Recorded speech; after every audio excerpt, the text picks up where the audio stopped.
नमस्कार दोस्तों, स्वागत है आपका द ग्राउंड रिपोर्ट में। मैं हूं समीर आत्मज मिश्र। अयोध्या में श्री राम मंदिर के चढ़ावे को जिस तरीके से लूटा गया है, उस लूट में संघ परिवार, भारतीय जनता पार्टी से जुड़े लोगों का जिस तरीके से नाम आ रहा है, उसने भारतीय जनता पार्टी को बेचैन करके रख दिया है। यद्यपि भारतीय जनता पार्टी उन लोगों पर ही हमलावर होने की कोशिश कर रही है जो इस घटनाक्रम को लेकर नाराज हैं, गुस्सा जिनके में है, यानी वो श्रद्धालु, वो आम लोग जिन्होंने चढ़ावा दिया और उस चढ़ावे को लूट लिया गया। लेकिन भारतीय जनता पार्टी को भी पता है कि इसका उसको कितना नुकसान होने वाला है, कितना राजनीतिक नुकसान होने वाला है। संघ परिवार की विश्वसनीयता तो पहले से ही संदेह के घेरे में है। क्यों घेरे में है वो भी हम बता रहे हैं।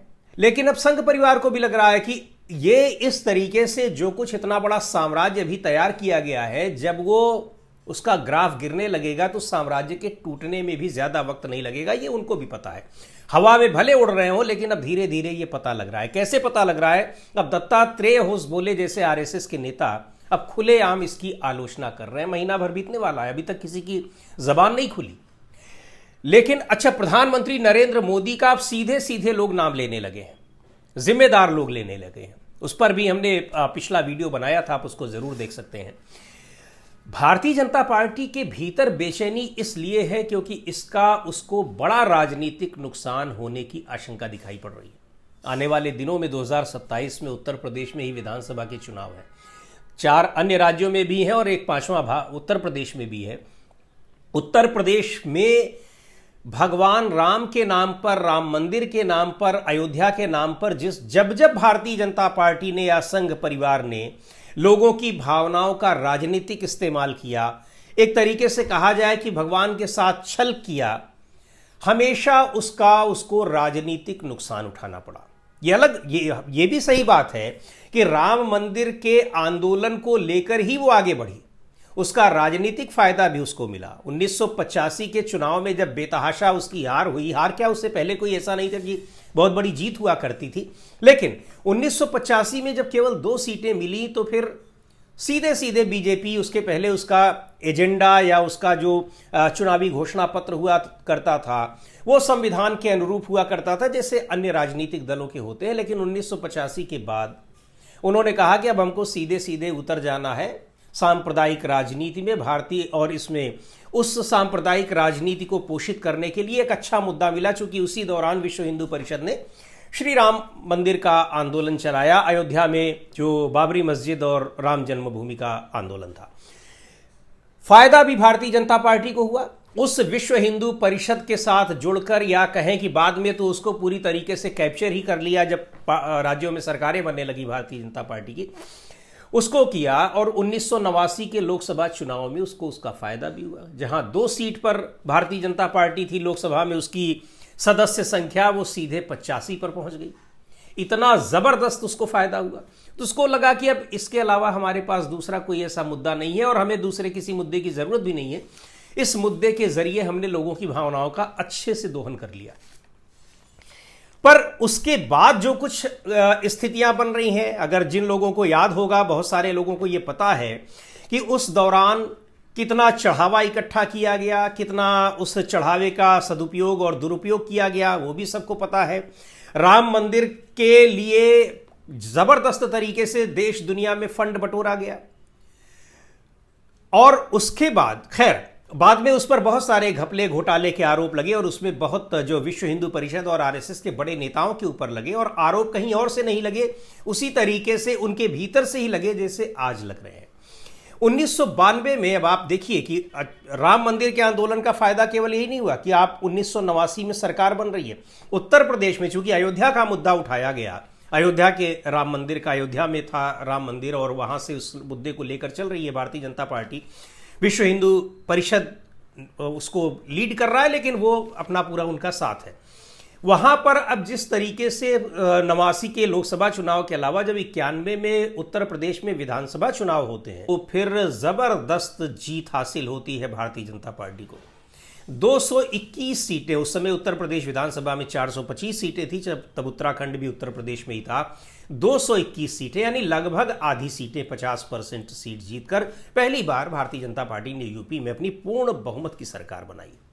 कल्याण सिंह मुख्यमंत्री बने, आपको पता है। उसके बाद मुख्यमंत्री बनने के बाद ये सारे लोग, पूरा का पूरा कैबिनेट अयोध्या में दर्शन करने गया, वहां जन्मभूमि का। उसके बाद 6 दिसंबर 1992 को क्या कुछ हुआ वो भी सबको पता है कि मस्जिद ढहा दी गई।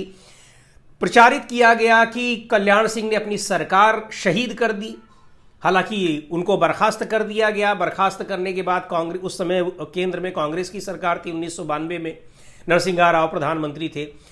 गलती उन्होंने की कि उत्तर प्रदेश की सरकार, उत्तर प्रदेश के मुख्यमंत्री कानून व्यवस्था को नहीं बना पाए। उन्होंने कहा था कि यहाँ कुछ नहीं होने पाएगा, लेकिन मस्जिद ढा दी गई।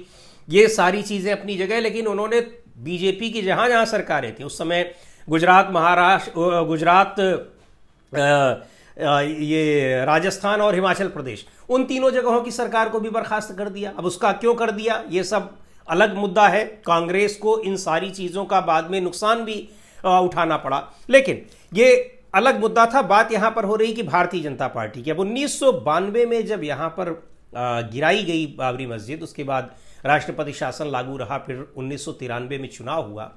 अब इस दौरान सरकार को लेकर आप की जो सरकार की भूमिका रही, उसके अलावा जो भगवान राम के मंदिर के साथ जो कुछ छल किया गया, वहां पर आप ये कह रहे हैं कि नहीं, मंदिर ये हमारी जिम्मेदारी नहीं थी और आप उसकी जिम्मेदारी वहां पर नहीं ले रहे हैं। ये सब चीजें जो थी, इसने भारतीय जनता पार्टी को एक तरह से फायदा भी पहुंचाया। ये लगा कि हाँ, इन्होंने मस्जिद गिरा दी है, अब मंदिर भी बनाएंगे।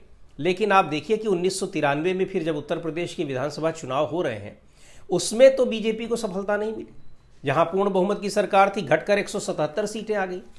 177 सीटों पर उनकी सरकार भी नहीं बन पाई। तो उत्तर प्रदेश में उसके बाद, यानी 1991 के बाद, फिर पूर्ण बहुमत की स्थिति तो भारतीय जनता पार्टी के पास नहीं आई, लेकिन जोड़ तोड़ से सरकारें बनती रहीं। 1997 में कल्याण सिंह ने जोड़ तोड़ वाली सरकार बनाई। कल्याण सिंह 1999 में चले गए। यहाँ कई चीज़ें हैं। एक तो इधर राम मंदिर को लेकर जो चंदा इकट्ठा किया गया, अब ये पूरी लोगों में ये था कि उस चंदे का कैसे दुरुपयोग किया गया, चंदे की लूट मार की गई। उसका कारण ये रहा कि यहाँ से सरकार चली गई। जोड़ तोड़ की जब सरकार बनी, उसके बाद की जो स्थितियां हुई, उन्होंने इन सो कॉल्ड राम भक्तों का जो वास्तविक चरित्र था, जिसको ये कहते थे कि चाल चरित्र चेहरा अलग है हमारा, उसका पर्दाफाश हो गया। 1997 में सरकार बनाने के लिए जो कुछ किया गया, उसके बाद जिस तरह से सरकार चलाई, भारतीय जनता पार्टी के भीतर जो सिर फुटौल हुई, 1999 में कल्याण सिंह हटा दिए गए। कल्याण सिंह हटाए जाने के बाद, अब आप ये देखिए, कल्याण सिंह को हटाए जाने के बाद कल्याण सिंह क्या कहते हैं। पहले राम भक्त कहे, उनका ये बयान आया कि ऐसी न जाने कितनी सरकारें हम राम मंदिर के नाम पर कुर्बान कर देंगे, लेकिन वही कल्याण सिंह बाद में इसके लिए माफी मांगने लगे। वही कल्याण सिंह फिर समाजवादी पार्टी के साथ, उन्होंने अपनी अलग पार्टी बना ली, पार्टी के अपने उन्हीं शीर्ष नेताओं को की आलोचना करते रहे। उसके बाद उन्होंने उसी समाजवादी पार्टी के साथ मिलकर चुनाव लड़ा, जिसको वो रामद्रोही बताया करते थे। हालांकि बाद में कल्याण सिंह फिर शामिल हुए। तो ये जो चाल चरित्र, और इस दौरान बीजेपी के तमाम ऐसे नेता थे जो पार्टियां छोड़े, पार्टी में एक दूसरे के खिलाफ आरोप प्रत्यारोप हुए। कुल मिलाकर एक ऐसी छवि बनी कि राम के नाम का इन्होंने लोगों की भावनाओं का दोहन किया, राम के नाम पर उसका फायदा सरकार बनने पर उठाया, और सरकार बनने पर इन्होंने जमकर लूटमार की इन सभी लोगों ने। अब आप देखिए थोड़ा सा गैप, उसके बाद आपको पता है कि फिर केंद्र में सरकार बनती है। उसमें 1996 में, फिर 99 से लेकर 2000 3 बार बनती हैं सरकारें अटल बिहारी वाजपेयी के नेतृत्व में, लेकिन 96 से लेकर 2004 तक केंद्र सरकार 5 साल पूरा करती है, एनडीए की सरकार जो अटल बिहारी वाजपेयी के नेतृत्व में, यानी बीजेपी के नेतृत्व में। 2004 में फिर कॉन्फिडेंस था। उसके पहले आप राम मंदिर को लेकर कि हम बनाएंगे, क्या करेंगे, कुछ भी नहीं कहा जाता था बीजेपी के मैनिफेस्टो में। तब सीधे सीधे कहा जाता था कि जो कोर्ट का फैसला होगा हम उसको मानेंगे। कोर्ट पर राम मंदिर को लेकर कोई बयान ही नहीं आता था बीजेपी का कि हमारा आंदोलन भी नहीं है। वो सीधे वीएचपी और आरएसएस के ऊपर डाल दिया करते थे, लेकिन सबको यह पता था। संसद में यह तक स्थिति आ गई कि विपक्ष के लोग ये पूछने लगे कि आप राम मंदिर के नाम पर जीते, सरकार बनाई, वोट लिया, लेकिन आप वो राम मंदिर कब बनाएंगे? नारा तो आपके संगठनों की ओर से आता है कि हम मंदिर वहीं बनाएंगे, लेकिन आप डेट कब देंगे? ये सारी बातें हो गई। ये तक कहा जाने लगा कि राम विमुख असहाल तुम्हारा, रहा न कोकुल रोवन हारा। ये हमने किसने कहा था मुझे पता नहीं है, लेकिन इस तरह के बयान बीजेपी के लिए संसद में भी आने लगे कि बीजेपी राम के नाम का कैसे इस्तेमाल करती है राजनीतिक फायदे के लिए, और उसके बाद वो उन सारी चीज़ों को भूल जाती है। और जो मुख्य फेस होते हैं राम मंदिर आंदोलन के, जो कहते हैं, जिसमें सबसे प्रमुख नाम आया कल्याण सिंह का, वो बाद में अपना चाल चरित्र और चेहरा कैसे बदल देते हैं राजनीतिक फायदे के लिए, वो भी दिखाई पड़ गया। हालांकि उनका परिवार उसके बाद फिर शामिल हुए, फिर राजनीतिक फायदा लिया, गवर्नर बने, यानी 2014 के बाद उनके बेटे पोते सारे लोग अभी भी मंत्री सांसद सब कुछ बने हुए हैं, खूब उन्होंने फायदा लिया, अभी भी ले रहे हैं, यानी मौजूदा सरकार में भी। लेकिन ये चेहरा दिखाई पड़ गया कि आप कैसे राम के नाम को इस्तेमाल करते हैं। और केवल ऐसा नहीं कि मैं कल्याण सिंह की बात कर रहा हूं, कल्याण सिंह की बात इसलिए कर रहा हूं क्योंकि कल्याण सिंह मुख्यमंत्री रहे, और राम मंदिर आंदोलन के दौरान बाबरी मस्जिद जब गिरी तब वो वहां पर मुख्यमंत्री थे। 2014 के बाद आप आइए, 2014 में कोई बात नहीं हुई, मैनिफेस्टो में कुछ नहीं था। हाँ, 2004 में ये राम मंदिर को लेकर आए, लेकिन ये चुनाव वहां पर हार गए। लोगों को पता था कि आप ये सब किस लिए कर रहे हैं। 2014 में फिर अब ये लगा बीजेपी को, 2009 का भी चुनाव हारे, 2004 का तो हार ही गए, फिर लगा कि अब तो फिर उसी कट्टरवादी हिंदुत्व की राजनीति पर उतरना होगा। 2014 में आए, और 2014 में फिर उसमें भी राम मंदिर का कोई जिक्र नहीं था। खैर, अब आप देखिए कि जब 2020 में ये फैसला आता है और सुप्रीम कोर्ट का, उसके बाद मंदिर बनता है। मंदिर बनने के दौरान जो कुछ हुआ है, उस घटना ने राम मंदिर आंदोलन, राम की भक्ति, बीजेपी, इन सारी चीज़ों के तमाम ऐसे जो एक तरीके से कहा जाए कि जो जिन चीज़ों पर पर्दादारी की गई थी, उनको पर्दाफाश किया है। एक तो राम मंदिर आंदोलन के पुरानी पीढ़ी के नेताओं को पूरी तरीके से अलग कर दिया गया, चाहे आडवाणी हो, विनय कटियार हो, मुरली मनोहर जोशी हो, यहाँ तक कि तब तो 2014 में अटल बिहारी वाजपेयी भी जीवित थे, बहुत सारे नेता थे, शांता कुमार थे, तमाम नेता थे, किसका किसका नाम लिया जाए उस आंदोलन में जो लोग शामिल थे। विश्व हिंदू परिषद और आरएसएस की भी बहुत सारे लोग थे। खैर, 2024 में आप देखिए कि जब 2000 मंदिर जब बना, ट्रस्ट बनाए, और पूरा कैसे उसका श्रेय लिया गया सीधे सीधे प्रधानमंत्री नरेंद्र मोदी। प्रधानमंत्री नरेंद्र मोदी, ऐसा लग रहा था कि सुप्रीम कोर्ट का फैसला भी उन्होंने करवाया, ट्रस्ट बनवाया, ट्रस्ट तो खैर बनवाया ही, उसके बाद मंदिर भी बनवाया। ऐसा लग रहा था जैसे सरकार ने सारा पैसा खुद दे दिया हो, प्रधानमंत्री नरेंद्र मोदी ने खुद दे दिया हो, वहां पर किसी और की कोई मौजूदगी नहीं रही, सर्वे सर्वा वही दिखाई पड़ रहे थे। पूरा ये प्रचारित किया गया और ऐसा लगा कि अब तो 2024, उसके पहले प्रयागराज में कुंभ हो चुका था, और 2024 का चुनाव तो अब यूं एक झटके में निकाल लिया जाएगा। लेकिन देखिए कि प्रभु की लीला भी ऐसी कैसी होती है। और इतना कॉन्फिडेंस था कि उस चुनाव में केवल और केवल प्रधानमंत्री नरेंद्र मोदी के चेहरे पर वो चुनाव लड़ा गया। नतीजा क्या हुआ? नतीजा ये हुआ कि उत्तर प्रदेश में लगातार 2 बार इतनी सीटें जीतने के बावजूद, 73 सीटें और फिर 67 सीटें जीतने के बावजूद भारतीय जनता पार्टी कहां पे आ गई?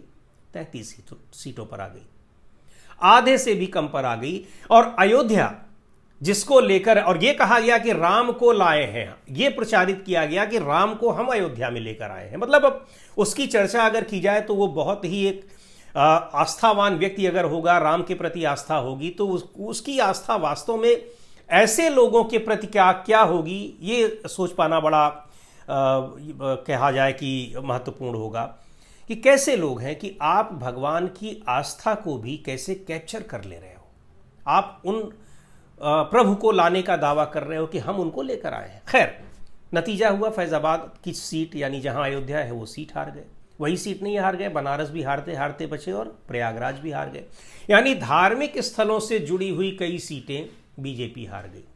तो कहने का मतलब ये कि और अब एक बार फिर जब ये श्री राम के मंदिर में, अब तो ये तो इससे बड़ा छल तो और क्या हो सकता है कि आपने मंदिर को ही लूट लिया, जिस तरीके से वहां लूट मची हुई है। तो अब इसका नफा या नुकसान क्या होगा बीजेपी को अच्छी तरीके से पता है। और जिस तरह से अयोध्या में, उत्तर प्रदेश में उबाल दिखाई पड़ रहा है, उससे यह साफ साबित हो रहा है कि 2027 के चुनाव में अगर चुनाव आयोग की कृपा नहीं बनी रही तो ये भारतीय जनता पार्टी के लिए राजनीतिक रूप से कितना घातक साबित होने जा रहा है। आज के वीडियो में इतना ही। अगले वीडियो में फिर मिलेंगे एक नए विषय के साथ, एक नए मुद्दे के साथ। द ग्राउंड रिपोर्ट के यूट्यूब चैनल को आपने अब तक सब्सक्राइब न किया हो तो ज़रूर कर लें। हमारे वीडियोस को लाइक करें, शेयर करें और अपने सुझाव भी हमें ज़रूर भेजें।